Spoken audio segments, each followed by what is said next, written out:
Voilà, merci d'être venu. Je vais passer tout de suite la parole à Monsieur le maire qui va ouvrir cette journée. Merci. En tant que maire de la commune, je suis heureux et honoré d'accueillir cette journée nationale des aidants à une époque où les familles sont de plus en plus éclatées. À une époque pas si lointaine, c'était les enfants qui s'occupaient des parents en général.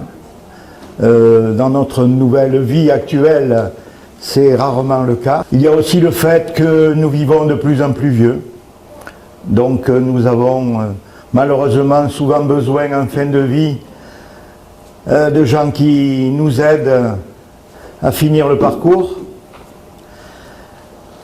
L'individualisme se développe beaucoup aussi, donc la solidarité n'est pas toujours au rendez-vous. Donc pour toutes ces raisons et sûrement pour beaucoup d'autres, les structures et les associations qui sont là aujourd'hui font un travail indispensable et remarquable. Et je vous félicite tous des actions que vous menez. Et je pense que c'est à cause et grâce à des associations locales que cette journée nationale des aidants est devenue quelque chose d'une grande ampleur. Je voudrais insister sur le fait qu'une association toute seule, elle ne peut rien faire. Et je voudrais d'ores et déjà remercier la ville d'Orbon, son maire, et puis Madame Bagur, et toute son équipe qui nous ont aidés à mettre ce projet en bonne voie.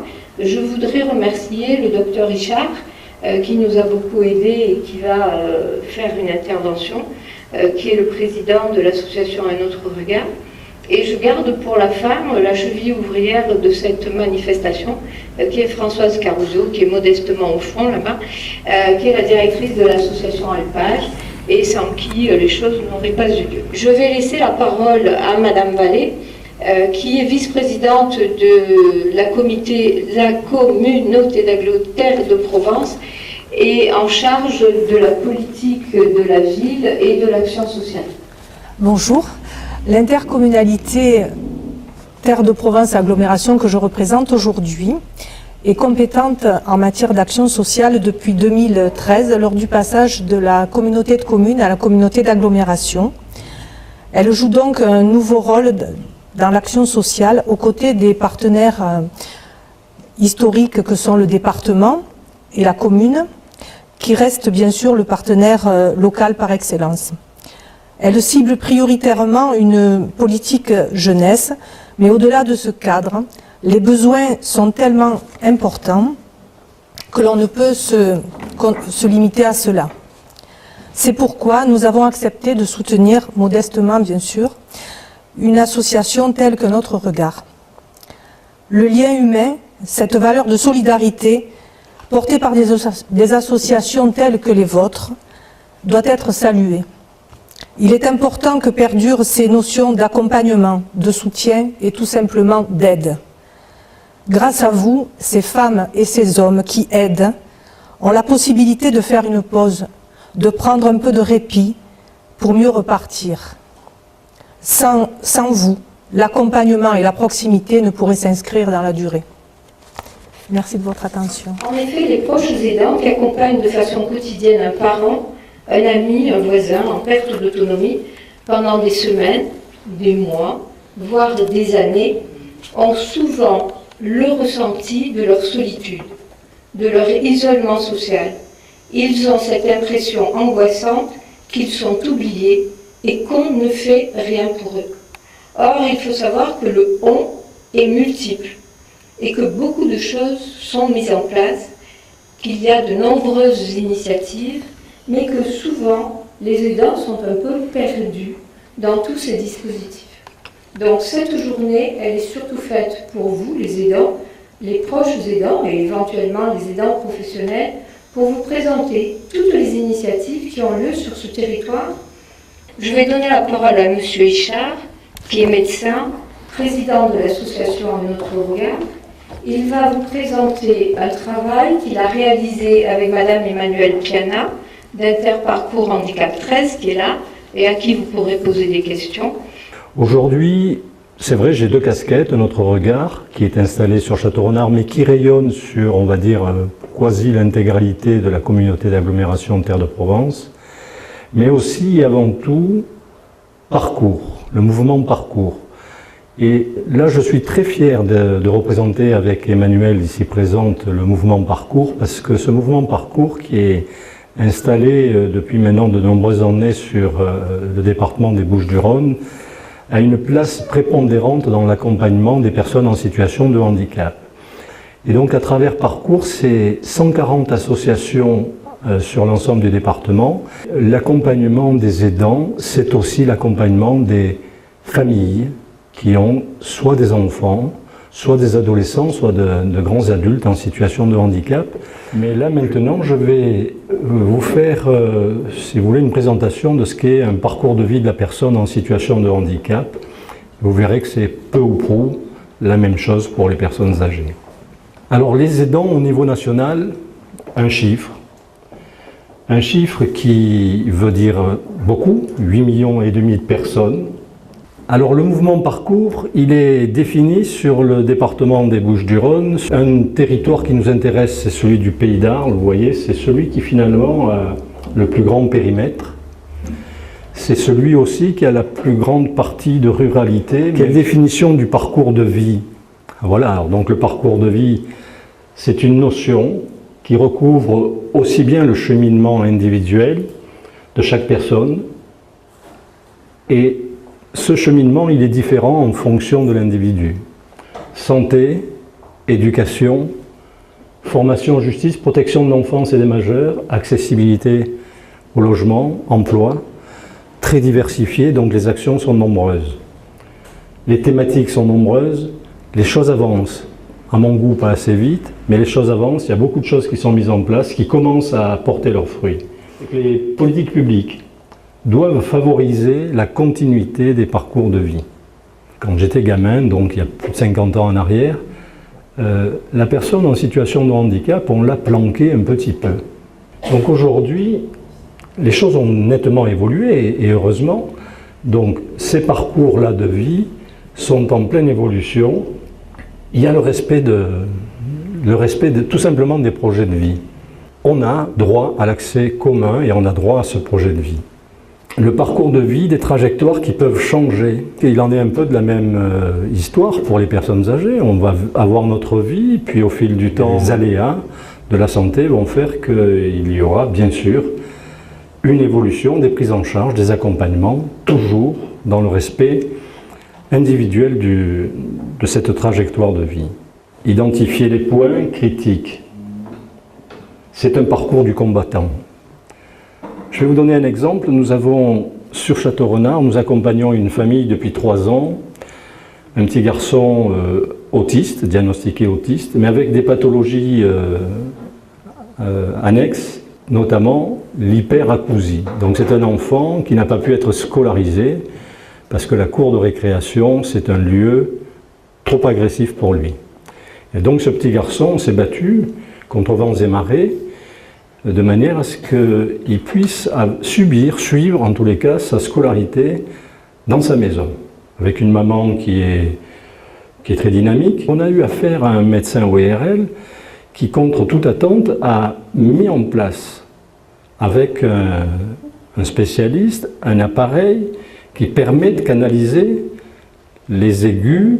Grâce à cet appareillage, cet enfant, aujourd'hui, peut aller petit à petit vers l'école.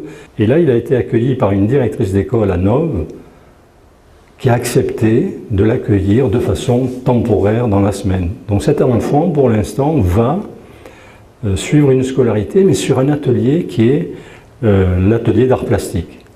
Donc le parcours du combattant, certes, mais on arrive à franchir les barrières, et heureusement. Et heureusement aussi parce que nous avons le soutien de ce réseau associatif qui nous permet, bien sûr, d'avancer. Des souhaits, les souhaits des gens, il faut les identifier, il faut les capter. C'est quoi? C'est vivre à domicile, pour les personnes âgées, qui peuvent continuer à vivre à domicile, mais pour les enfants, c'est vivre au sein de la famille, ne pas être isolé en étant interne dans un établissement. Nous sommes sur un secteur, le nord des Bouches-du-Rhône, qui est compliqué. Nous avons des enfants à l'heure actuelle qui n'ont pas de place en IME, en IMPRO, et voire après plus tard dans d'autres établissements. Pourquoi? Parce que nous sommes dans un désert. Le nord des Bouches-du-Rhône est un désert. Château-Renard, pour aller sur un établissement, et encore faut-il qu'il y ait des places, il faut aller sur Arles. On ne peut pas aller facilement sur Avignon, où il y a beaucoup d'établissements, mais on ne peut pas y aller aussi facilement que ça, parce qu'il y a la barrière administrative départementale. Et un jour ou l'autre, il faudra que toutes ces barrières disparaissent. Un enfant qui doit se lever à 6h30 du matin pour aller en foyer occupationnel à la chrysalide d'Arles, parce que là aussi, il n'y a même pas de transport transverse. Et les parents sont obligés, dès lors qu'ils ne sont pas en IME, sont obligés de financer le transport. Les souhaits des gens sont les souhaits les plus importants. C'est l'accès à la culture, c'est l'accès au sport, c'est l'accès à l'éducation. Alors le projet de vie, ça permet à la Commission des droits et de l'autonomie de savoir et comprendre ce que désire la personne. Techniciens de la MDPH, des associations de parents, des bénévoles d'associations, et qui ont un regard sur le dossier et sur la prise en charge qu'il faudra donner à la personne en situation de handicap. Et donc le projet de vie là, est essentiel pour le coup. Grâce au numéro vert que vous avez, que je vous redirai, il a été mis en place donc des permanences binômes, un technicien, un bénévole. On va accompagner, on va essayer de donner des pistes. Le projet de vie, c'est où je suis, comment je me situe dans la société et comment je voudrais que la société m'accueille. Donc vous voyez, par exemple, depuis fin 2008, c'est 2510 personnes qui ont été aidées sur ce type de projet de vie. Et à l'heure actuelle, 11 lieux d'accueil. La mise en œuvre du parcours de vie choisi, améliorer l'information des personnes et de leurs familles, dans le département et dans une logique de territoire, parce qu'il faut réidentifier la proximité des accueils. Et ça, c'est très important. Donc, mieux connaître et identifier les besoins et les attentes de ces personnes en situation de handicap à tous les âges. Nous avons proche d'ici un établissement qui est sur Plan d'Orgon, qui est un EHPAD, donc une maison de retraite, et qui est en même temps un foyer d'accueil médicalisé qui peut accueillir les enfants des personnes, enfin les grands adultes en situation de handicap, des personnes qui résident dans cet établissement. Attention aux ruptures de parcours. Prenons soin et veillons à ce que les aidants ne soient pas en rupture eux-mêmes, que ce soit des professionnels, que ce soit les familles, soyons vigilants. Le burn-out ou la rupture, ça arrive très vite parce que ce sont des accompagnements qui sont parfois très très lourds. Nous avons des établissements qui ont des places d'accueil temporaire. Ça permet de soulager des familles. Autre exemple, dans un petit hameau de Château-Renard, une famille de 88 pour la maman, 92 ans pour le papa, une jeune femme trisomique 21, qui a 56 ans, qui n'a jamais été en établissement, qui est toujours chez les parents. Les parents n'ont jamais demandé d'aide. Il y a eu une découverte grâce au CLIC, d'ailleurs, le CLIC Alpage de Château-Renard accompagne cette famille. Et on s'est rendu compte que les parents n'avaient jamais été pris en charge et soulagés. Voilà, ensemble, accompagnons les personnes en situation de handicap sur le pays d'Arles, ces 22 associations adhérentes au réseau. Allez sur le site de Parcours Handicap 13, où vous avez des fiches informatives sur l'accompagnement des enfants, sur les parcours de vie, sur les accompagnements en termes d'accessibilité, de logement. Merci beaucoup.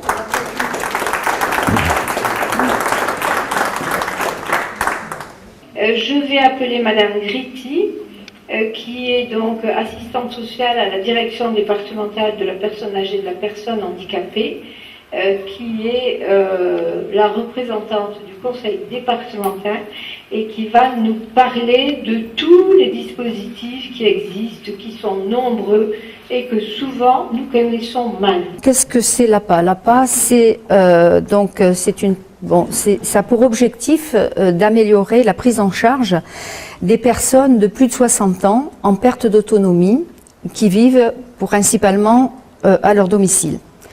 Alors, c'est une prestation en nature, c'est-à-dire qu'elle est affectée à des dépenses préalablement définies dans un plan d'aide. Elle est adaptée à chaque situation.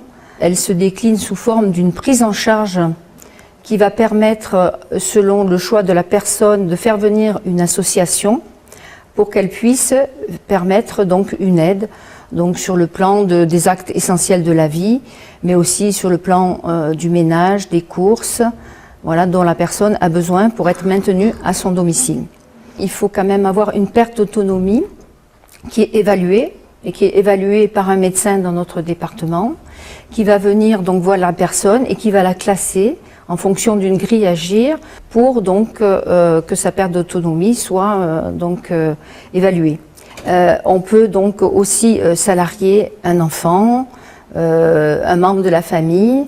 Donc la personne âgée a la possibilité, avec l'aide de l'APA, de faire appel à une personne de son environnement qu'on va pouvoir salarier. Mais bon, pas le conjoint. Le conjoint ne pourra jamais être le salarié dans le cadre de l'APA. Mais l'APA aussi, c'est quand même des possibilités d'avoir des aides pour aménager l'environnement de la personne âgée, et le rendre plus accessible, faire appel à un matériel nécessaire pour que la vie au domicile soit la plus aisée pour la personne âgée.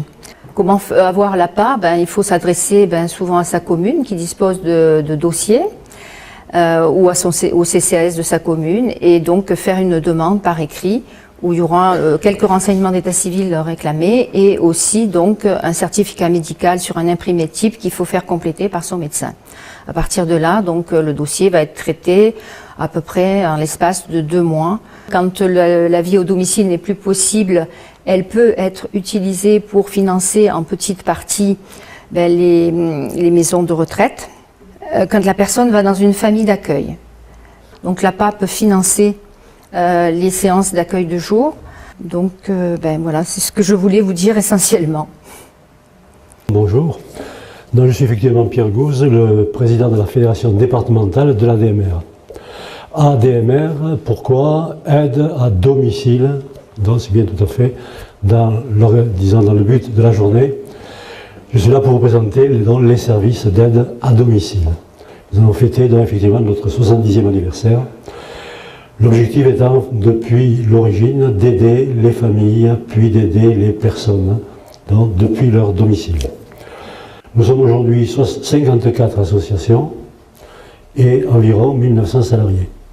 Donc, qui dit aide à domicile, on a parlé des aidants familiaux, nous sommes nous des aidants professionnels.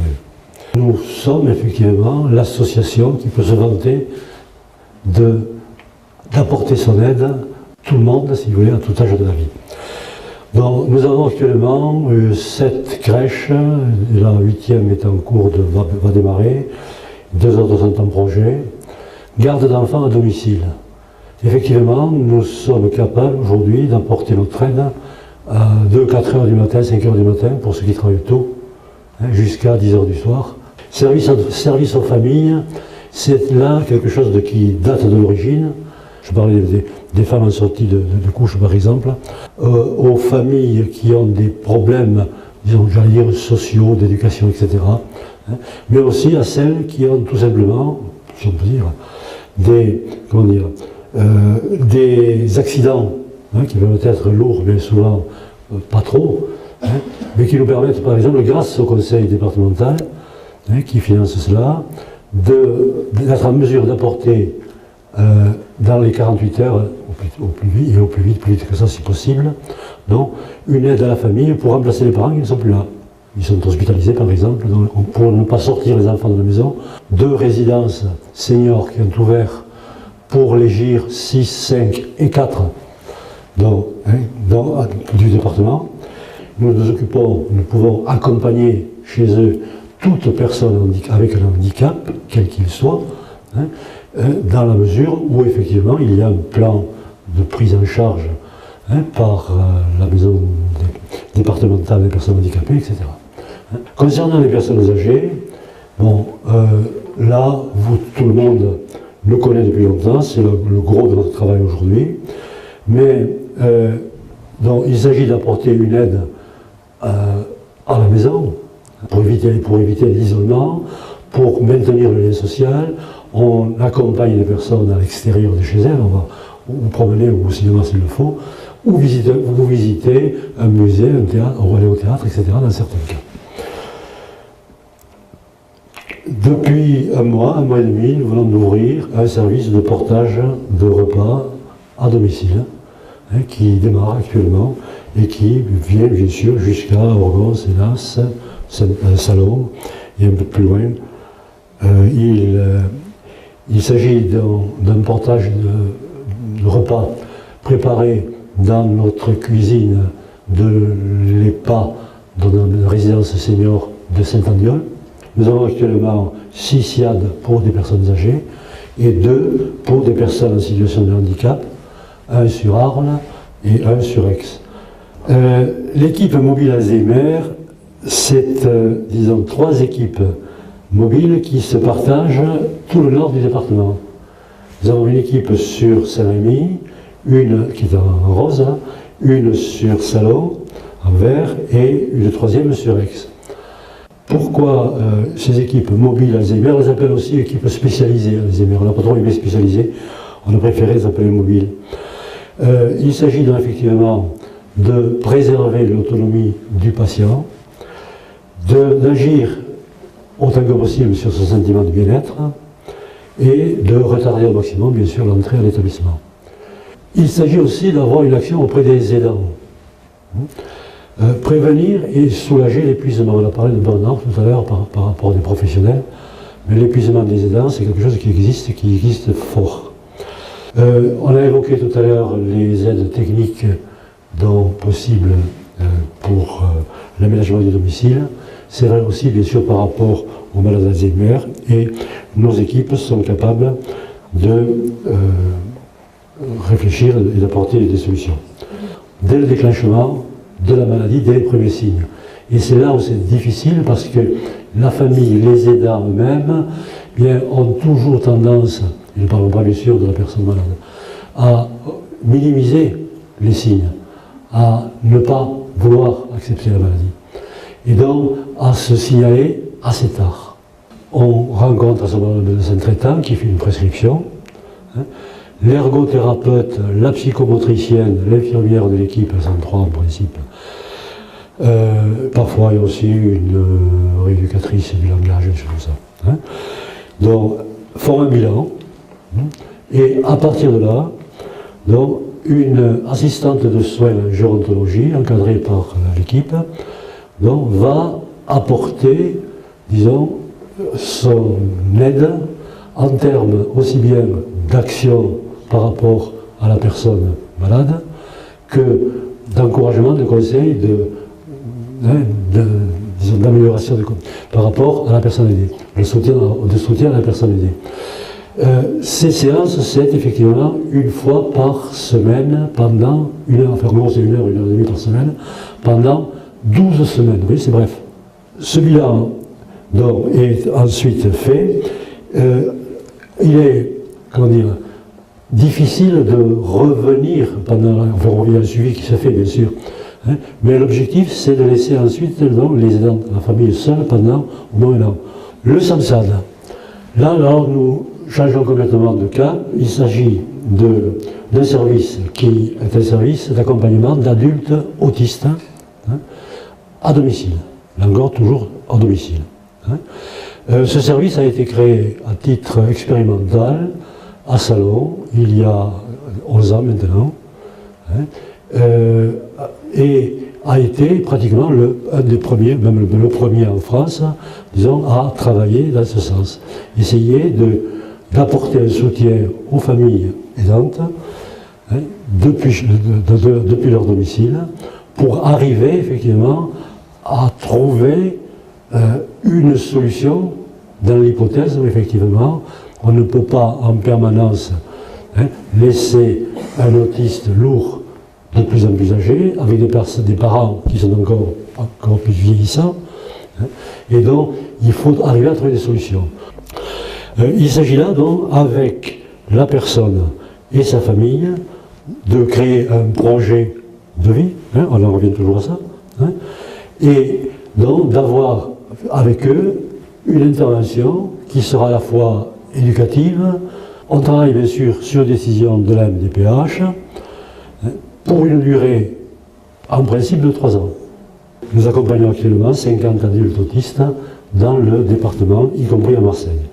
Aide à domicile pour les actes de la vie quotidienne, accompagnement vers des activités de loisirs, culturelles, sportives, thérapeutiques, médicales. Enfin, on essaie de trouver et d'avoir des activités très variées pour conduire ces personnes à plus de sociabilité, de sociabilisation.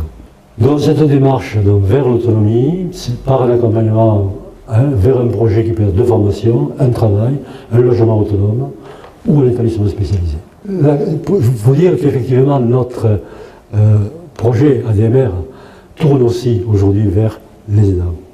Nous avons dans une journée de l'Union nationale, c'est l'Union nationale de l'ADMR, qui regroupe 3500 associations en France, dans le 15 octobre, il y aura du temps plein, qui donc, a pour objectif donc, de mettre en œuvre des dispositifs pour les aidants, de repérer des signes de difficulté, donc de la santé des aidants, etc. Il est même question de nous distribuer ce jour-là un guide de l'aide aux aidants.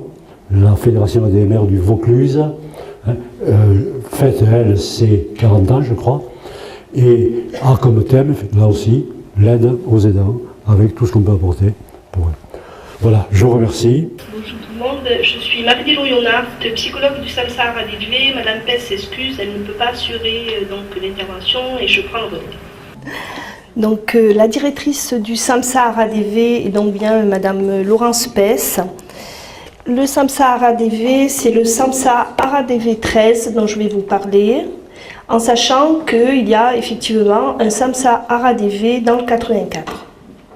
C'est une structure innovante dans le sens où elle a pris son service à partir de mars 2005. Ce service intervient en milieu ordinaire et vise une plus grande autonomie des personnes. Le SAMSA, en permettant le maintien à domicile, constitue une réelle alternative à l'obligation d'admission en institution. Le but de cette association est d'assurer une prise en charge globale des personnes déficientes visuelles pour préserver au mieux leur autonomie et leur éviter une désinsertion sociale et professionnelle. Actuellement, le service sur Marseille est situé au 9 boulevard Fabrici, dans le 5e. C'est un service entièrement gratuit, financé conjointement par l'assurance maladie et le département des Bouches-du-Rhône. À savoir, nous pouvons accueillir à partir de l'âge de 18 ans, et ceci sans limitation, à savoir les personnes aussi âgées, à partir du moment où le degré d'atteinte de la vision fait que la personne peut bénéficier de la prise en charge.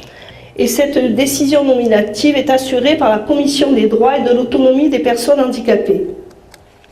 On note bien sûr un isolement, des sentiments d'insécurité et un retentissement sur la qualité de vie personnelle et professionnelle. Tout ceci engendre une perte d'autonomie.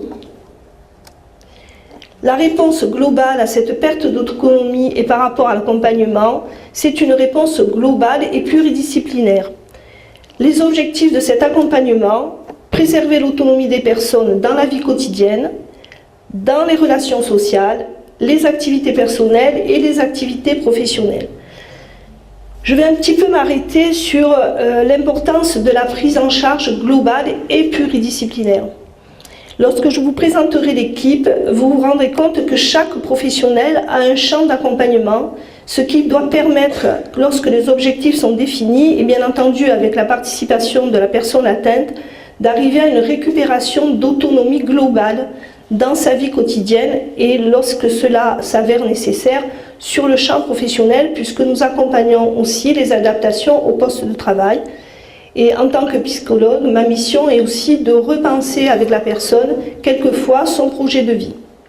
Beaucoup de personnes dans le service ont, je leur dis, quelquefois je suis assez admirative, des virages pris à 180 degrés avec des projets de vie réalisés.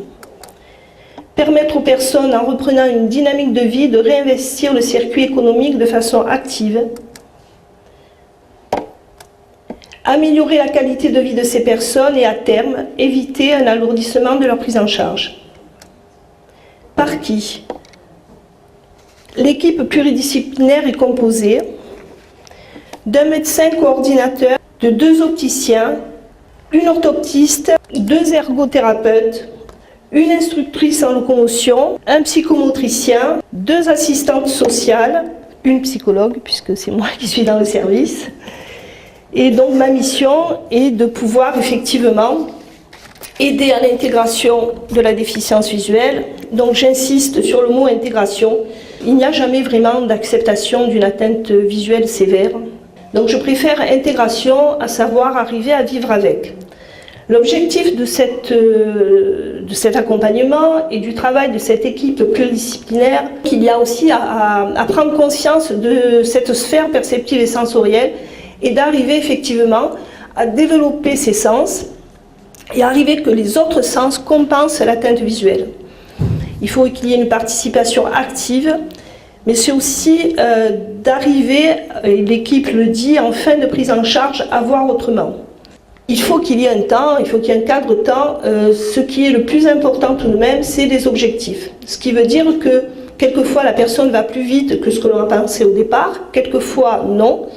Lorsque les objectifs ne sont pas atteints à la date de fin de prise en charge, il y a un bilan de fin avec la participation de la personne et avec son accord, on peut envisager une prolongation. Alors, j'insisterai aussi sur le relais.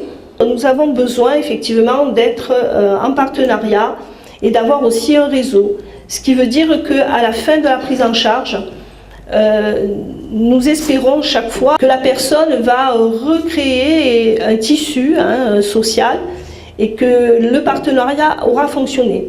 L'usager étant au centre du projet, ce qui veut dire que même après les évaluations, lorsque le plan de prise en charge lui est présenté, il peut bien entendu poser lui-même ses choix. Et il y a un temps nécessaire pour chaque personne.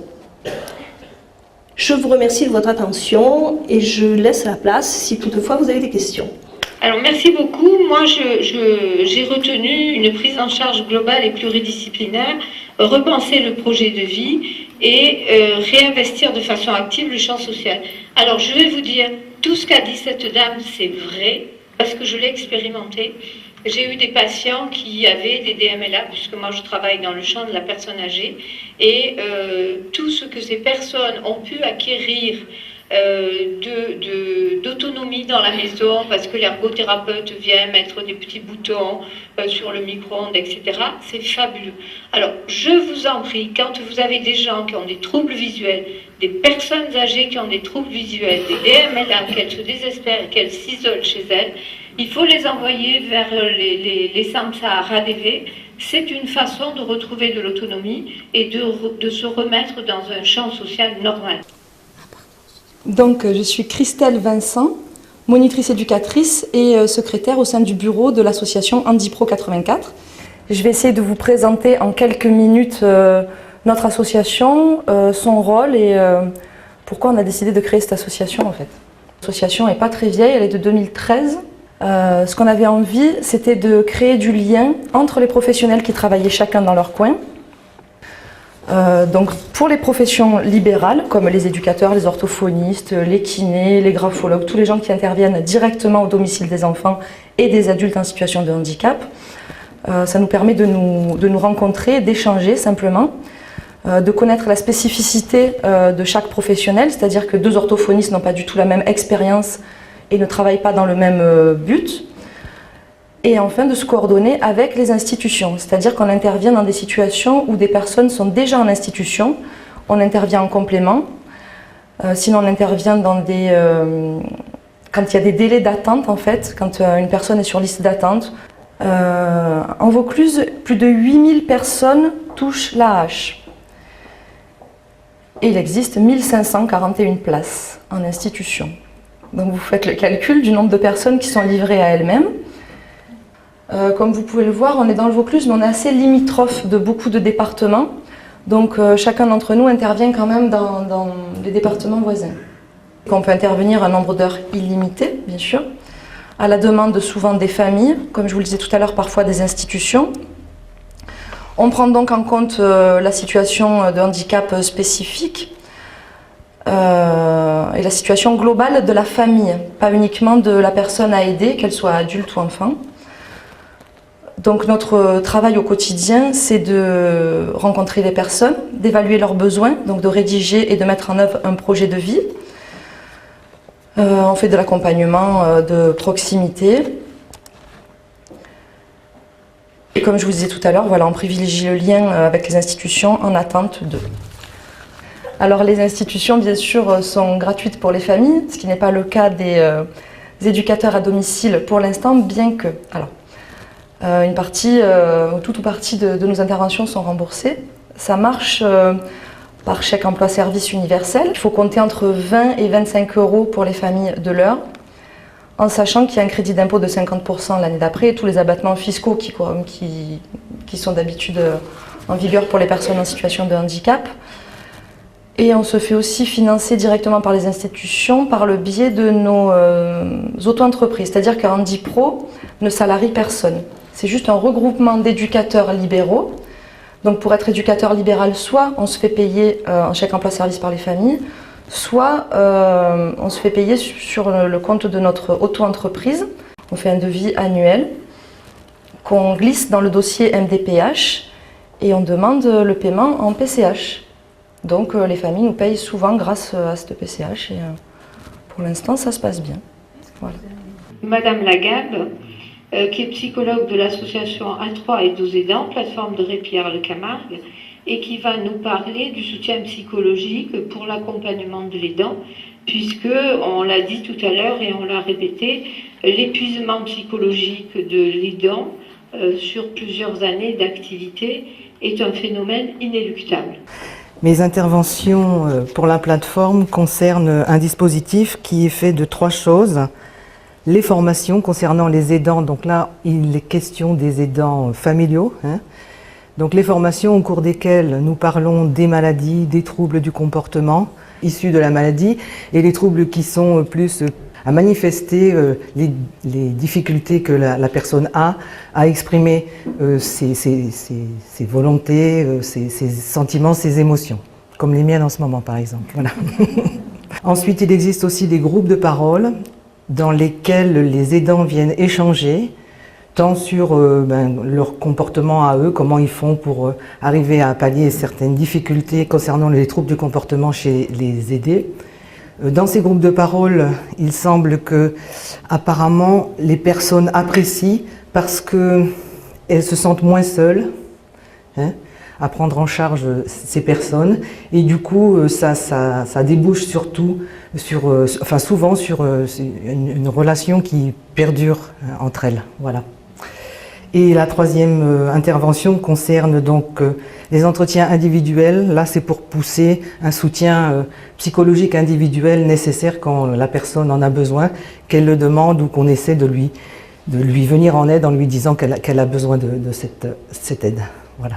Oui, les solutions de répit et de détente, donc des journées organisées par la plateforme avec des ateliers comme par exemple une mini-croisière par exemple cet été, un atelier art floral, atelier esthétique qui va être mis en place aussi et peut-être aussi de la gym douce ou des choses de ce type-là.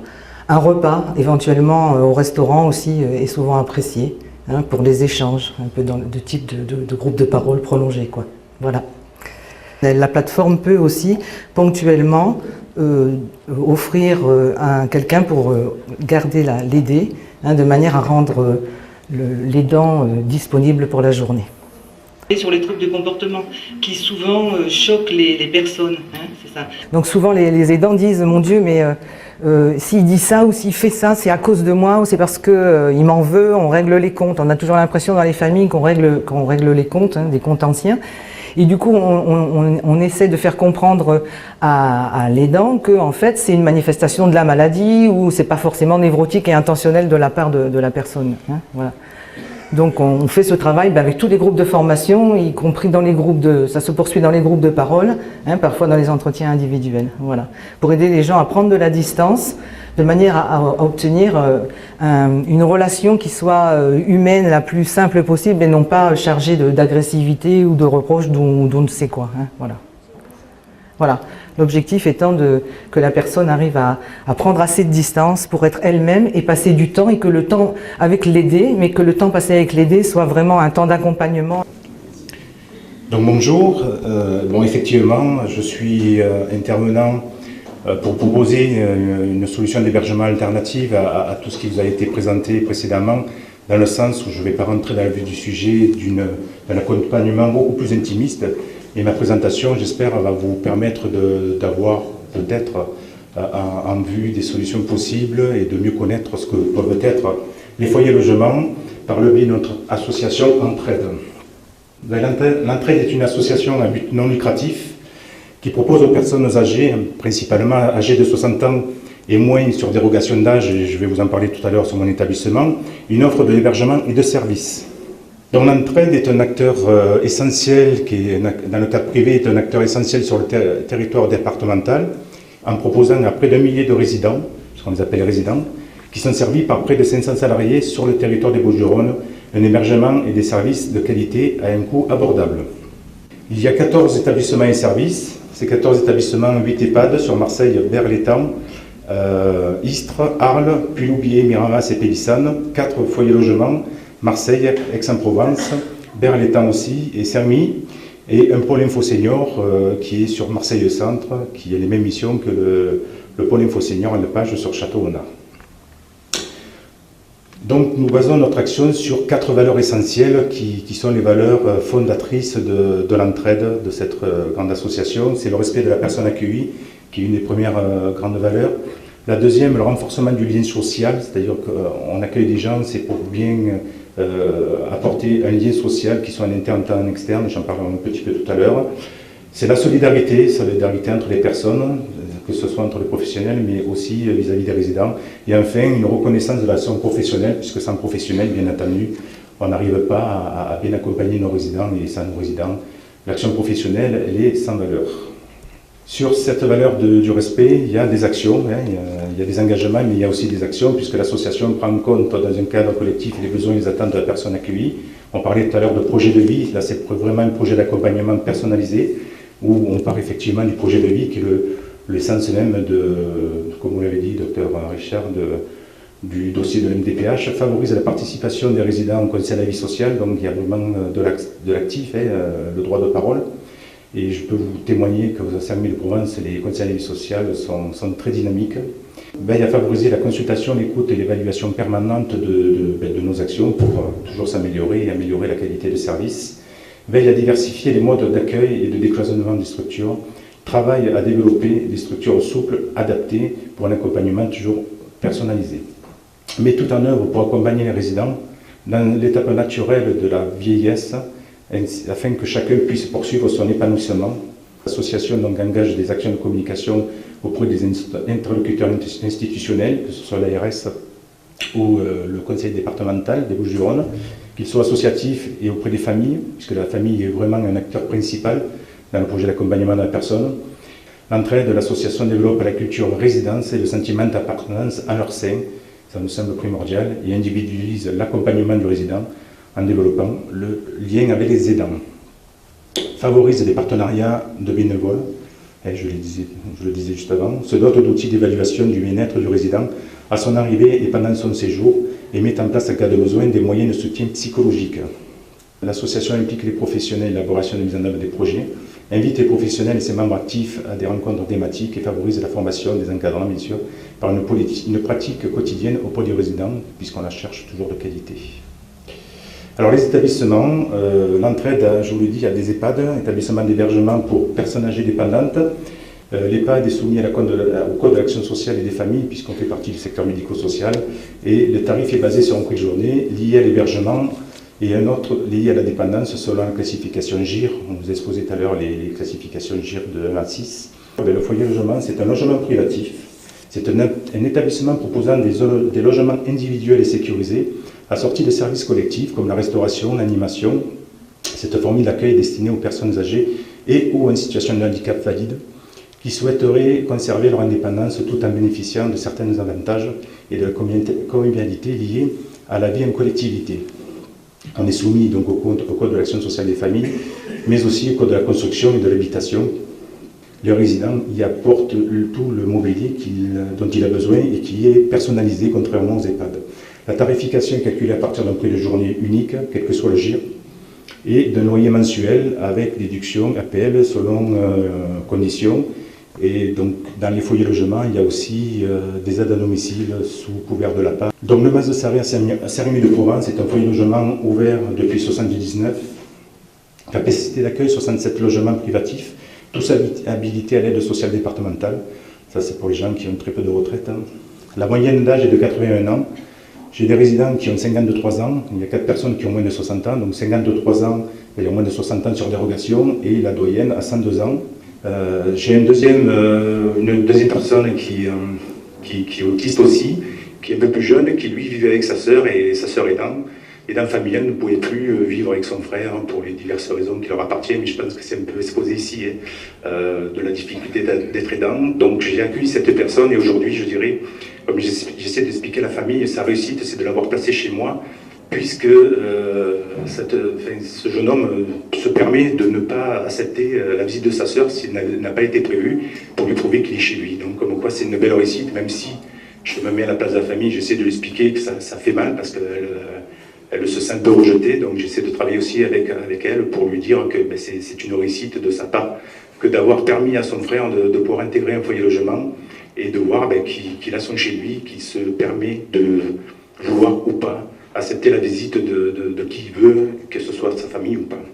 Voilà, donc de belles réussites. J'ai une autre personne en situation de handicap qui a fait un AVC frontal. Et là, nous travaillons en partenariat avec le SAMSA d'Arles, puisque c'est une personne qui nécessite beaucoup d'intervenants. Alors, dans notre secteur, je dirais, il faut qu'on y travaille pour que la coordination soit beaucoup plus efficace dans cet accompagnement-là, parce que autant il y a la pluralité d'accompagnants, au plus la personne handicapée peut se trouver en danger, puisque c'est écouter un peu les uns les autres sans coordination, ça risque d'être un peu dangereux. Il y a une équipe pluridisciplinaire qui assure au quotidien confort, écoute, soins, donc soins dans le sens prendre soin d'eux, puisque j'ai un médecin d'établissement, une infirmière à mi-temps et 2 aides-soignants. Dans un foyer logement, le résident le livre au choix de son médecin traitant, de son infirmier et des autres prestataires qui pourraient intervenir auprès de lui, que ce soit des kinés, de podologues ou autres. Et je pense que l'alternative au domicile où les frères et sœurs sont âgés, déjà ne peuvent pas prendre en charge, à la maison de retraite qui n'est pas toujours adaptée, c'est le foyer logement. Si je me permets, parce que si je peux me permettre, j'évoquais effectivement une expérience professionnelle. J'ai eu cette expérience quand j'étais directeur des actes, où il m'a fallu accompagner donc un travailleur handicapé qui était au-delà des 60 ans, donc j'étais au-delà de l'obligation légale, mais lui, son projet de vie, c'était de continuer à travailler parce que la valeur travail lui donnait une reconnaissance somme toute légitime, et il était heureux, en plus c'était un très bon professionnel. Et j'ai rencontré la famille, la fratrie, et la fratrie bien sûr ne pouvait pas assumer la mise en retraite de Jean-Louis, se pouvait nommer Jean-Louis, donc je me permets, puisque j'ai beaucoup d'affection pour cet homme, de l'appeler Jean-Louis. Donc les solutions étudiées à l'époque, puisque je n'étais pas encore dans le secteur de personnes âgées, c'était de dire, il y a les EHPAD, lui ne voulait pas en entendre parler. La famille était favorable parce que bien entendu, eux-mêmes étaient déjà en retraite, donc ils ne pouvaient pas l'assumer, mais lui ne voulait pas en entendre parler, à se mettre même à pleurer, donc ça m'a sensibilisé. Et donc les foyers logements, aujourd'hui, c'est pour ça que moi je œuvre autant que faire se peut, à partir du moment où les conditions sont requises, de pouvoir accompagner des personnes comme ça. Et je vous dis, cette expérience aujourd'hui vécue, c'est que pour l'instant, je croise les doigts, c'est une réussite. Merci. Alors, on va faire une transition très habile, c'est que pour ces alternatives, justement, de ces personnes qui ont un parcours de plusieurs années porteuses de handicap, il y a une solution à l'alternative au domicile, c'est la famille d'accueil. Donc, j'appelle Madame Lopez Carmen, qui est une accueillante familiale. Alors, bonjour à tous. Je suis un peu aphone, donc vous m'excuserez. Alors, je suis Madame Lopez et je suis accueillante familiale depuis bientôt 16 ans. Alors, il faut savoir que l'accueil familial a toujours existé, mais il n'y avait pas de cadre. Avant, on avait le voisin qui gardait le papy, la mamie, quand il était trop âgé, etc. Et le conseil général, on lui a donné cette fonction de mettre un cadre. Et donc nous sommes régis par le conseil général sous forme d'agrément. Alors notre agrément, nous l'obtenons pour certaines conditions.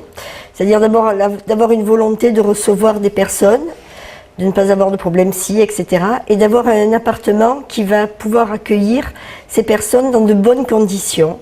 Donc chaque personne a une chambre individuelle, dispose également d'un point d'eau près de sa chambre et va être dans l'obligation, aussi bien pour elle que pour nous, de prendre les repas, les collations et d'avoir vraiment une vie de famille tous ensemble.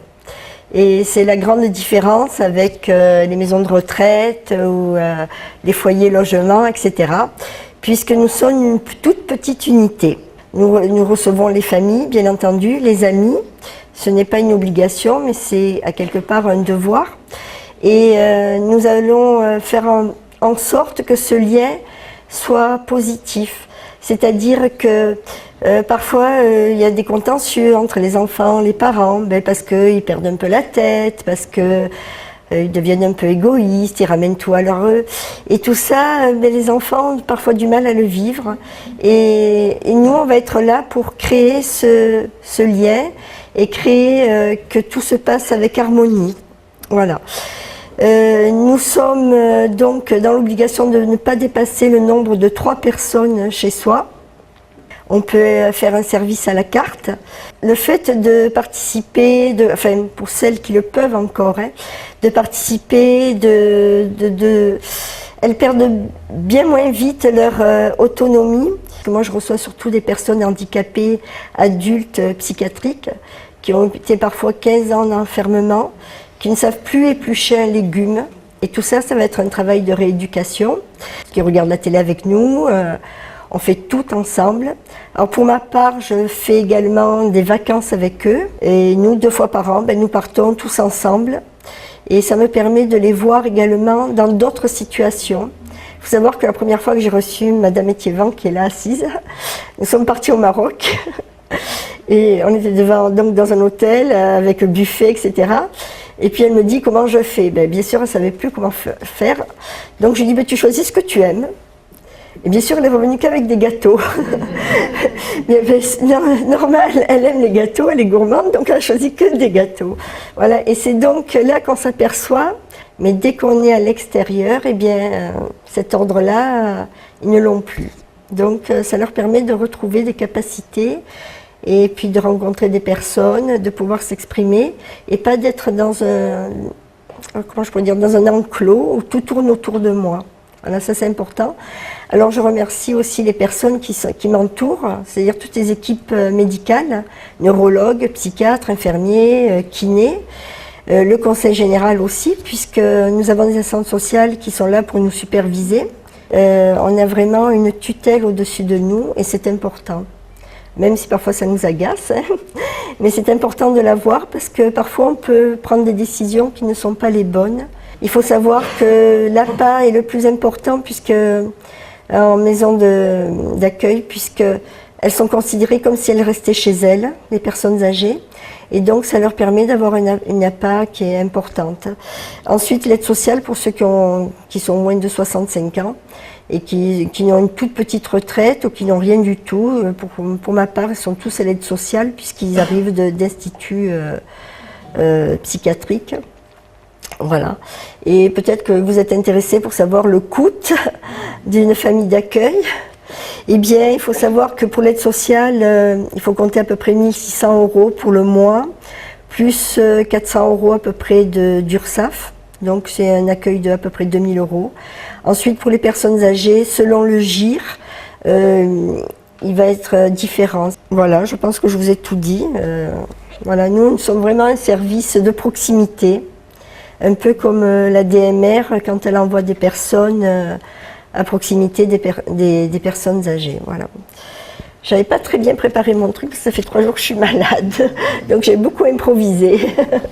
Vous avez très bien improvisé. Voilà, je vous remercie. Je pense qu'il y a peut-être des questions, parce que c'est quand même un mode d'hébergement qui est extrêmement intéressant, très peu développée. Il faut savoir que dans le département des Bouches-du-Rhône, il On y a est 70 familles là. d'accueil. Et que pour la ville de Marseille, il y a 2 familles d'accueil. Oui, enfin je vis avec quelqu'un. Ah, j'en ai perdu un. C'est très difficile, aussi bien pour le mari. C'est très difficile parce que c'est peut-être mon choix, mais pas forcément celui de la personne avec qui nous vivons. Et en plus, au départ, tout le monde est toujours d'accord. Mais il faut savoir que c'est quand même du 24 heures sur 24, 7 jours sur 7. Moi, je sais faire la part des choses, c'est-à-dire que je prends pratiquement tous mes week-ends. J'ai une personne qui me remplace. Et par contre, d'autres ne le font pas. Et je pense qu'on n'est pas là que pour faire don de soi. On le fait parce que c'est un métier qu'on aime. Mais il ne faut pas non plus que ce soit un sacrifice. Il faut savoir qu'on ne le fait pas non plus pour l'argent, parce que sinon on ne tient pas, on ne peut pas. Si on ne le fait pas avec amour, on ne peut pas supporter. Trilogie qui est toute nouvellement née, c'est l'une des dernières associations qui rejoint Parcours Handicap 13, je crois l'avant-dernière. Nous avons à peine 1 an et demi d'existence et nous sommes une association de familles concernées par le handicap directement, à travers des leurs, qui ont voulu faire quelque chose. Et ce quelque chose a pris la forme d'un projet de maison intergénérationnelle que nous souhaitons créer à Tarascon. D'abord, pourquoi intergénérationnel? Parce que nous avons été, je le confesse, très largement inspirés par la maison intergénérationnelle d'Arras, qui s'appelle l'îlot Bon Secours, et qui a été créée tout à fait comme celle que nous souhaitons créer à Tarascon, par des familles concernées, et plus particulièrement par la famille Laloux, Éléonore Laloux, qui est trisomique, qui est un personnage médiatique qu'on voit souvent sur toutes les chaînes de télévision, qui a écrit plusieurs livres et qui est une fille passionnante. Et c'est grâce à ce contact tout à fait personnel que nous avons pu avoir cette idée et essayer de la développer sur Tarascon. Alors, où en sommes-nous à ce jour, après 1 an et demi d'existence? Nous avons eu la chance de pouvoir trouver un lieu en plein centre-ville, aux portes du théâtre de Tarascon, un lieu qui est un îlot urbain abandonné à ce jour, muré, un très bel endroit puisque une large partie est classée, il y a un cloître, il y a la façade de l'ancienne école de musique qui est classée également, il y a toute une façade sur rue avec des fenêtres à meneaux Renaissance qui sont magnifiques. Tout ça est sous forme de parpaings qui viennent occulter les murs et les fenêtres de cet endroit, de cet îlot urbain délimité par 3 rues. Que la mairie, qui est trop heureuse de l'aubaine de pouvoir enfin faire revivre cette partie du centre-ville de Tarascon, nous suit et nous a favorisé tous les contacts nécessaires avec le propriétaire de l'îlot urbain qui est la Soleam, une société d'aménagement du Grand Marseille. Et à ce jour, la Soleam nous a mis elle-même en rapport avec un bailleur social qui est Très Habitat, qui est le plus gros bailleur social des Bouches-du-Rhône, 70 000 logements à ce jour, lequel est passionné par notre projet et est en train de monter le dossier financier tout simplement, puisqu'il faut grosso modo 25 millions d'euros au démarrage pour arriver à créer les 60 logements que nous voulons organiser dans cet endroit. L'intergénérationnel, cela veut dire que dans cet endroit, nous souhaitons pouvoir accueillir des personnes de tous âges, adultes bien évidemment, mais ça peut aller de jeunes adultes, voire de très jeunes adultes, jusqu'à des personnes âgées, des personnes en situation de handicap, et je le dirais de manière très large, parce que ce handicap, celui du handicap à proprement parler tel qu'on l'entend habituellement, trisomie ou autre, mais aussi des personnes qui ont le handicap tout simplement dû à l'âge, voire les deux, puisque nous savons malheureusement que le handicap vieillissant maintenant devient un point récurrent qu'il va falloir résoudre d'une manière ou d'une autre. Notre idée, c'est également, comme l'exposait M. Lozy, comme vous, de prolonger l'autonomie aussi longtemps que possible. Et pour répondre à ce que disait, reprendre ce que disait M. Hichard tout à l'heure, c'est également de favoriser cette étape cruciale, ô combien difficile, qui se situe entre le maintien à domicile et le départ en établissement. Si nous pouvions proposer sur une 60aine de logements une solution douce qui soit finalement un sas de quelques années entre ces deux solutions, le maintien à domicile et l'établissement, nous aurions peut-être largement rempli notre but. Pour revenir donc au plan pratique, l'idée, ce n'est pas du tout, à la différence d'un foyer logement, M. Lozy, ce n'est pas du tout de fonctionner au prix de journée. Nous sommes sur une initiative complètement différente, extrêmement privée, entre guillemets, si je puis dire, puisqu'il y aura quand même un bailleur social, que nous espérons beaucoup du conseil départemental.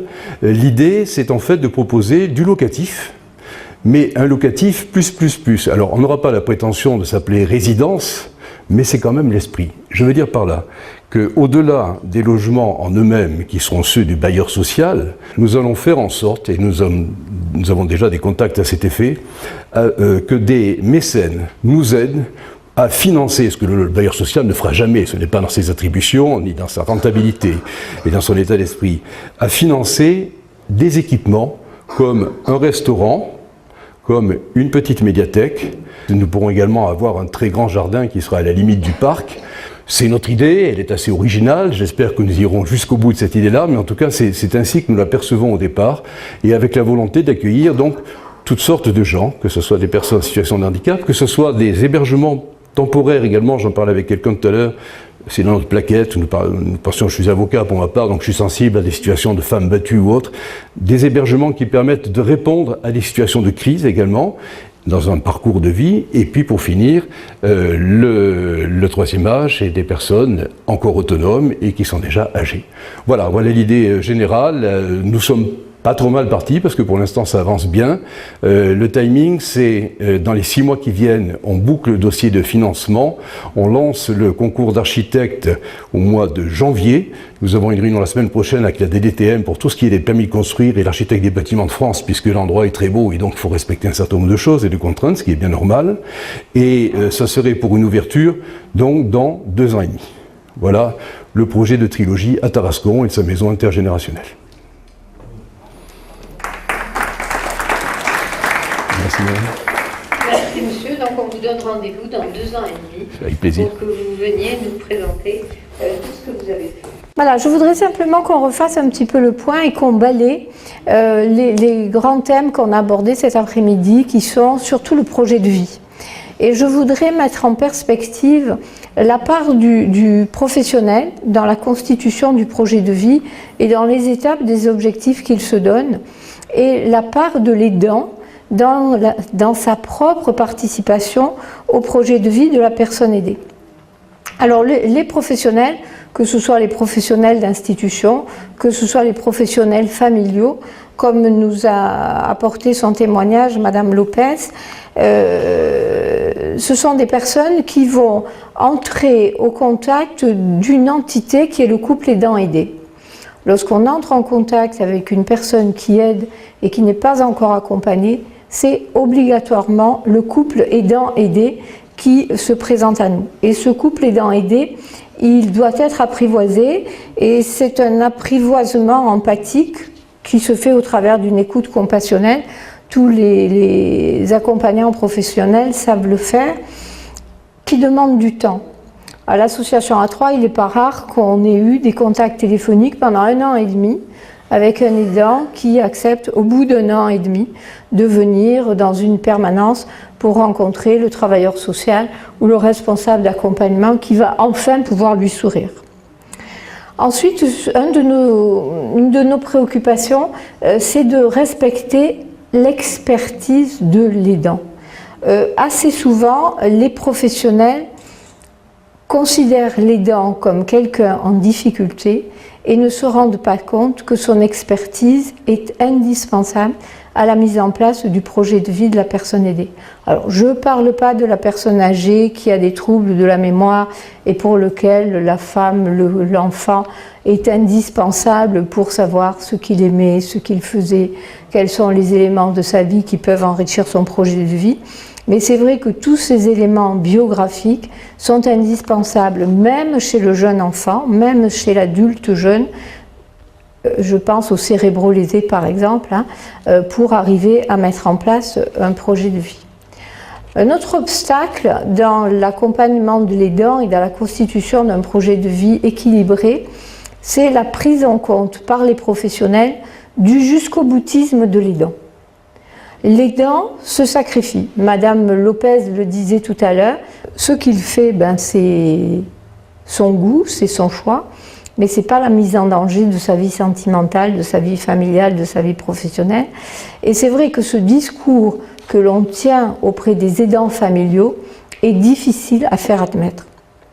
Et pourtant, c'est quelque chose d'indispensable si on veut donner à l'aidant son autonomie.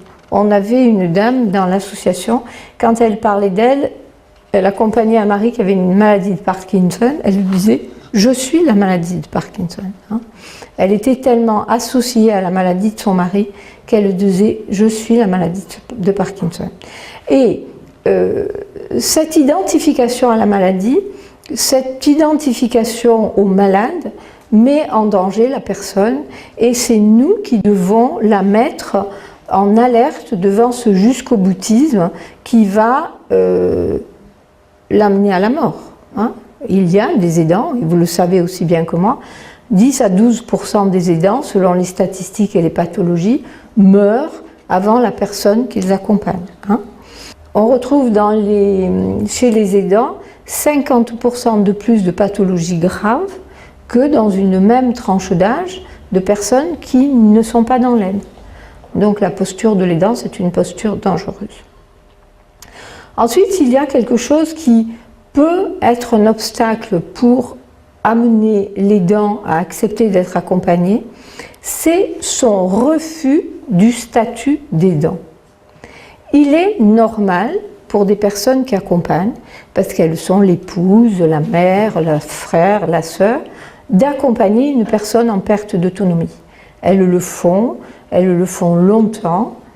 On a dit plusieurs fois que l'épuisement psychique était inévitable dans les accompagnements prolongés, mais elles refusent ce statut d'aidant. Elles sont la mère, je le fais, c'est normal, c'est mon fils. Non, c'est pas normal. C'est normal d'accompagner, mais il n'est pas normal d'accompagner pendant des années sans se mettre en danger. Et il faut vraiment que l'aidant accepte qu'il a un nouveau statut et que ce nouveau statut demande des connaissances nouvelles et demande surtout de sortir de son isolement et de se faire accompagner. Donc dans cet accompagnement et dans cette reconnaissance du statut d'aidant par l'aidant familial, il y a la volonté de mettre à distance l'aidant de l'aider, de créer cette espèce de bouffée d'oxygène que sont les solutions de répit très souvent, l'intervention d'une tierce personne, des activités sociales, sortir, etc. C'est cette façon de se détacher de l'accompagnement de la personne que l'on aide et à un moment donné d'essayer d'oublier la situation préoccupante de façon permanente que constitue l'aide. C'est la prise de distance, c'est certainement l'élément le plus difficile à faire comprendre à la personne aidante parce que dans ce couple aidant-aidé, l'intervention d'une tierce personne va être une effraction brutale dans l'intimité du couple. Et souvent, les professionnels qui ne sont pas habitués à l'accompagnement des aidants et qui, pleins de bonne volonté, comprenant que la situation est difficile et qu'il faut des aides, vont dérouler une liste de propositions. Il faut l'infirmière, il faut l'orthophoniste, il faut le kinésithérapeute, il faut l'ergothérapeute, il faut l'aide ménagère, il faut etc., etc. La seule présentation de cette avalanche de solutions va être un repoussoir pour l'aidant qui va voir sa maison envahie par un tas de personnes dont il ne pourra pas maîtriser l'intervention. Et c'est en ça que les associations de famille et les associations d'aide aux aidants ont beaucoup réfléchi sur le mot. Quel est le mot qu'il faut employer avec l'aidant pour lui faire accepter des aides? Il est très difficile de faire émerger des besoins implicites. Il faut que les besoins implicites viennent progressivement au cours d'échanges et c'est en ça que la place de la psychologue est extrêmement importante. nous avons eu un monsieur qui nous disait qu'il accompagnait sa femme malade d'Alzheimer depuis très longtemps et qui avait au bout de plusieurs mois accepté une aide ménagère, mais pas souvent, pas longtemps. Et un jour, on lui proposait une sortie, je ne sais plus, un restaurant, et il nous disait « Le jour où je mettrai le pied dans le car pour partir en sortie avec vous, je serai guéri. » C'est-à-dire qu'il avait pris conscience que cette relation qu'il avait avec la personne qu'il accompagnait était une vraie maladie pour lui. Et que prendre de la distance, c'était pour lui un moyen de guérison. Je crois qu'il faut que les proches aidants prennent conscience qu'ils ont eux aussi des étapes à franchir. Alors, on l'a dit pour les professionnels, c'est la reconnaissance du statut de l'aidant. La reconnaissance du statut de l'aidant, je crois qu'elle passe par les 4 ou 5 étapes que vous connaissez bien de Kübler-Ross, sur l'annonce de la mauvaise nouvelle. La première des choses, c'est « je refuse ». Et souvent chez les personnes âgées, après la consultation mémoire, quand le neurologue a expliqué la maladie d'Alzheimer, la maladie de la mémoire, le vieux monsieur et la vieille dame rentrent chez eux et disent « Tu ne crois pas qu'il s'est trompé ? Oui, il s'est trompé. » Donc on déchire tout ce que le médecin a donné, on n'en parle à personne, surtout pas aux enfants, et on continue à vivre dans son petit cocon. Et on se retrouve après 4, 5, 6 ans de vie horrible, horrible souvent, à être complètement dépassé par les événements. Après, il y a une deuxième étape, c'est celle de la colère. Pourquoi c'est à moi que ça arrive ? La vie est injuste. Et cette colère, si on n'arrive pas à la dominer, elle va tout envahir. Et cette colère, surtout chez les gens jeunes, elle va rendre la personne qui est porteuse du handicap violente par rapport à son environnement, par rapport à elle-même et par rapport à son handicap. Et cette phase de la colère, c'est une phase que très souvent les psychologues ont à apprivoiser aussi. Voilà. Il faut se réconcilier, il faut arriver à apaiser cette colère. Les aidants font vivre les personnes qu'ils accompagnent dans le bouillon de leurs émotions. Une personne, des aidants souvent nous disent quand je suis énervée, la personne que j'aide, mon aidé, est énervée aussi. Lorsque je suis triste, il est triste avec moi. Lorsque je suis en colère, il est en colère avec moi. Donc c'est vrai que l'aidant, il doit prendre conscience de ses émotions et il doit prendre conscience que ces émotions, quand elles sont négatives, il faut qu'il se fasse aider pour les combattre. La troisième ou la quatrième étape de cette annonce de la mauvaise nouvelle, c'est la dépression. Alors la dépression, à notre avis, et je pense que les psychologues, on en a pas mal discuté, pour nous, association d'accompagnement d'aidants, c'est pas une mauvaise chose. Parce que la dépression suppose qu'il y ait un accompagnement psychologique. Et un aidant qui se fait accompagner psychologiquement, c'est un aidant qui va sortir de ce renfermement sur sa souffrance d'aidant. La souffrance de l'aidant, c'est quelque chose qui est à prendre en compte par tous les professionnels. Et quand on a réussi à avoir une psychologue qui entre en lien avec l'aidant et qui va travailler avec lui, on est près de la sortie de l'accompagnement, c'est-à-dire qu'on arrive à ce moment où l'aidant va retrouver une autonomie. Ça ne veut pas dire que l'aidant ne souffrira plus, ça ne veut pas dire que la vie va devenir rose, ça ne veut pas dire que la maladie va être gommée, ça ne veut pas dire qu'il va devenir indifférent à ce qui se passe. Ça veut dire simplement qu'il va travailler sur les représentations, qu'il va reconnaître dans la personne qui l'accompagne, la personne qu'il a aimée, même si la maladie l'a modifiée, même si le handicap l'a modifié, et qu'il aura une forme d'apaisement et de réconciliation. Alors, c'est vrai que proches aidants, si vous arrivez à reconnaître votre statut d'aidant, si vous arrivez à accepter un accompagnement, vous avez fait un grand pas vers une des missions que vous vous donnez, c'est le maintien de l'autonomie de la personne que vous accompagnez. C'est ça que recherchent les aidants, c'est que la personne qu'ils accompagnent reste autonome.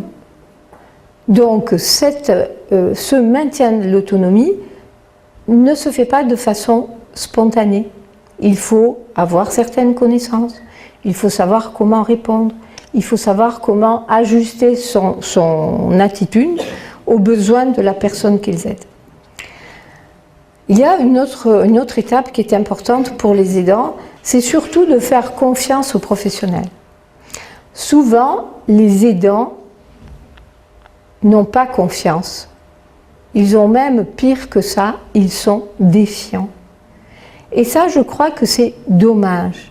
Parce que les professionnels qui sont au contact de personnes porteuses de handicap, comme le disait Madame Lopez, elles le font par amour.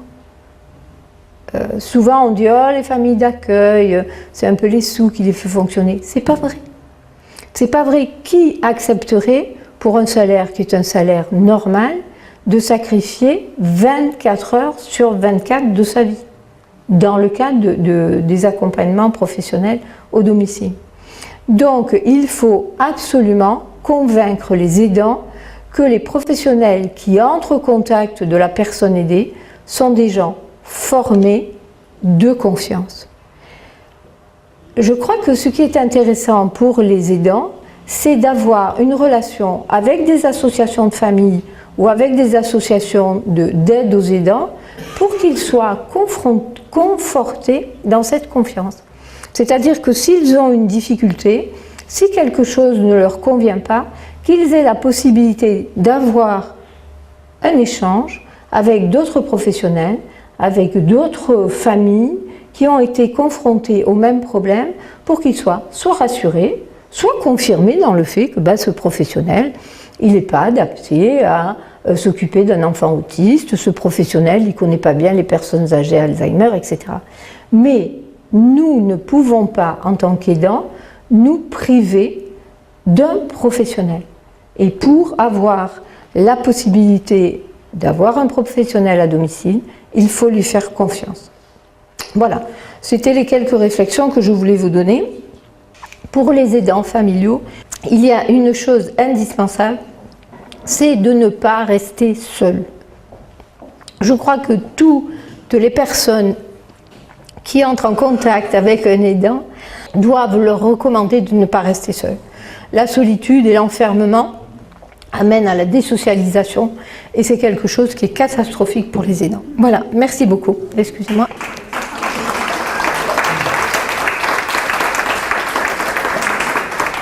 Donc bonjour à tous, je vais clôturer la journée, on a pris un petit peu de retard donc je vais essayer d'être brève. Donc je m'appelle Alexia Sautier, je suis directrice adjointe des hôpitaux des Portes de Camargue.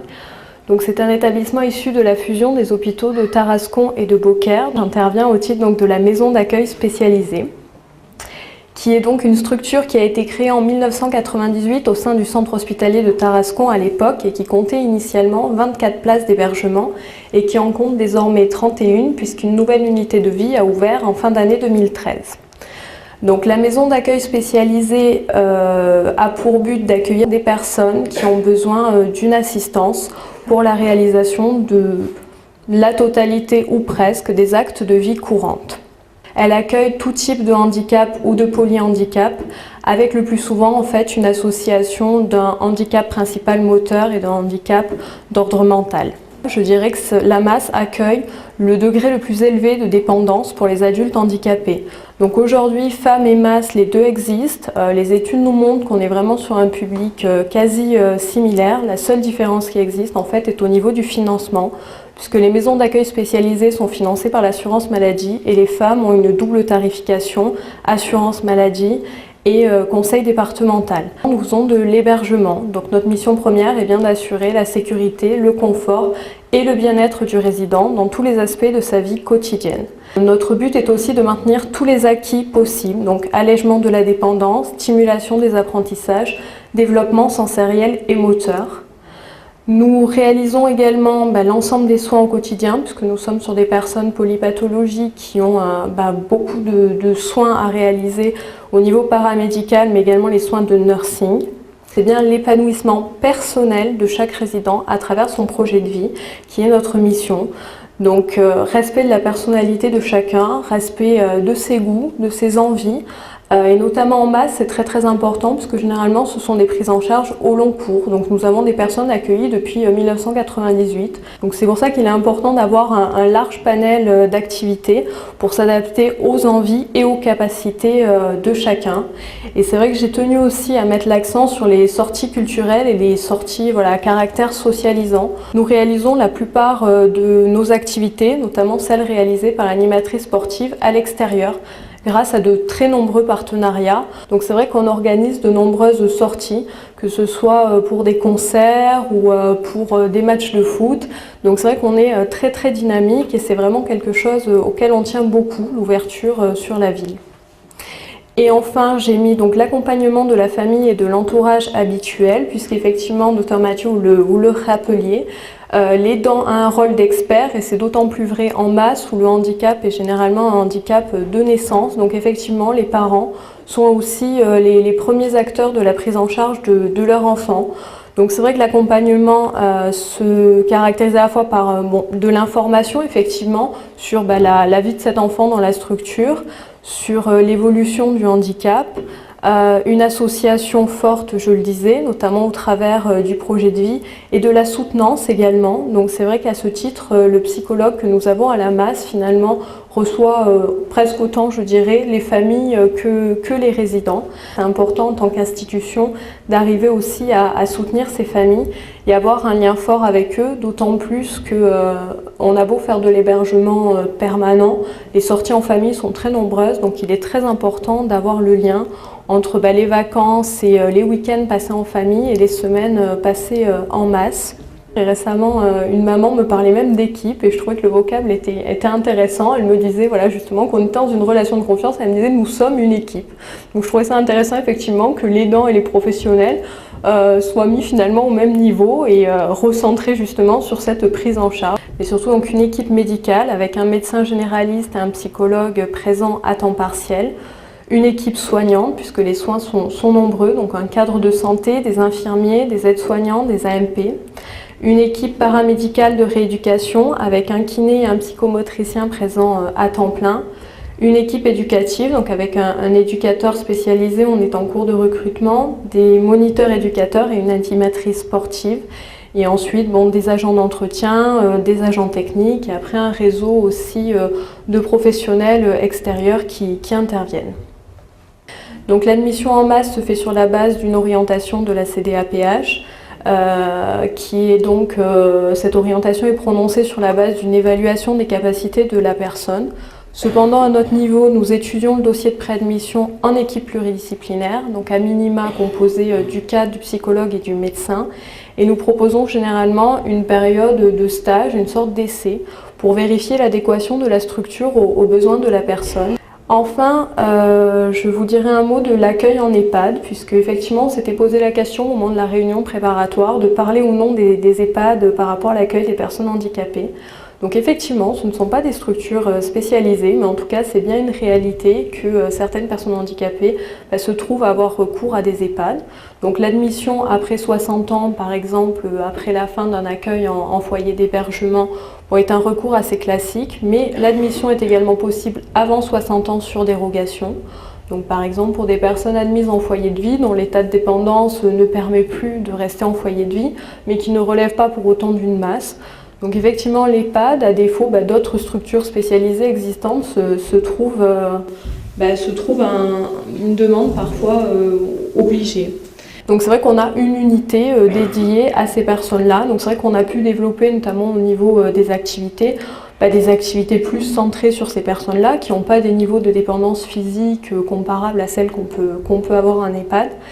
Et les professionnels ont pu aussi se former à ces prises en charge. Après, il est plus difficile de répondre aux demandes dans d'autres unités plus classiques. Et donc pour finir, je voulais dire que le recours à ce type d'établissement non spécialisé soulève bien sûr la question du manque de place d'hébergement, même si de très nombreux efforts ont été faits depuis 10 ans et c'est vrai que nous, l'extension de la masse était aussi faite à la demande de l'ARS. Mais en tout cas, le manque de places d'hébergement dédiées aux personnes handicapées vieillissantes est bien une réalité. Donc pour autant, on ne va pas finir la journée sur une note pessimiste, puisqu'effectivement, il y a de très nombreuses initiatives qui se développent. On parlait tout à l'heure d'un accueil conjoint masse et femmes aidant aidés. Ailleurs, on peut voir des créations de femmes ou de masses spécialisées ou des unités spécifiques dans les structures existantes ou des passerelles créées avec les EHPAD pour faire des accueils progressifs. Donc c'est vrai que tout un tas d'initiatives se développent et c'est encourageant.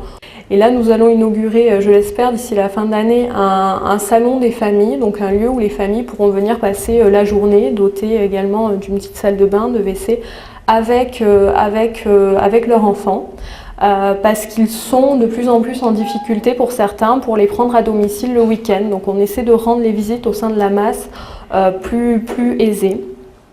Et le médecin qui malheureusement là est parti de la masse portait également un projet de maison de famille. Donc l'idée était de créer un studio permettant d'accueillir le temps d'un week-end les familles au sein de la masse, donc avec un recours possible à nos professionnels pour les aider le temps du week-end. Et effectivement, je pense que c'est le type de projet qui doit être réfléchi et qui doit être porté par nos institutions parce que c'est une problématique très prégnante à laquelle on est confronté. Notre établissement, je pense, justement intervenant sur le champ personnes âgées et personnes handicapées, je pense à un savoir-faire à faire valoir aussi. Voilà, et donc pour finir, je vous conseillerais la dernière recommandation de l'ANESM, justement sur l'accompagnement des personnes handicapées vieillissantes, que vous soyez aidant ou professionnel. C'est vrai que ça permet de faire le point aussi sur les initiatives qui peuvent exister d'ici ou là, et voilà, ça source de nombreuses réflexions. Donc je vous en conseille la lecture si le sujet vous intéresse. Voilà, je ne serai pas plus longue, je vous remercie. Puis voilà, si vous avez des questions.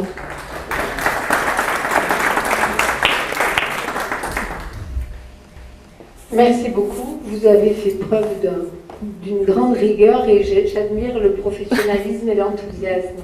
Vous avez été un public très participatif, c'était très bien. Je crois qu'on part de cette journée avec beaucoup d'espérance parce qu'il y a plein de choses qui se mettent en place et que de l'imagination naît la bonne solution.